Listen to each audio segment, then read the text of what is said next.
इमाम हुसैन रज़ियल्लाहु ताला अन्हा जब मदीना से कुफा के लिए रवाना हुए तो अपनी बहन ज़ैनब बिनते अली और उनके 2 साहबजादे को काफिले में शामिल कर लिया।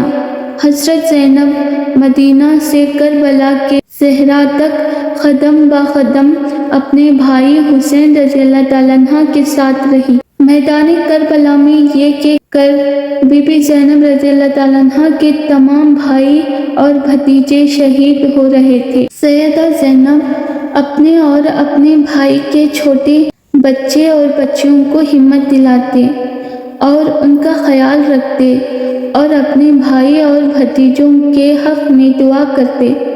बीबी ज़ैनब रज़ियल्लाहु ताला अन्हा के सदक़े में, अहले बैत के सदक़े में हमारे इस चैनल को सब्सक्राइब कर देना दोस्तों, और दुआ में याद रखना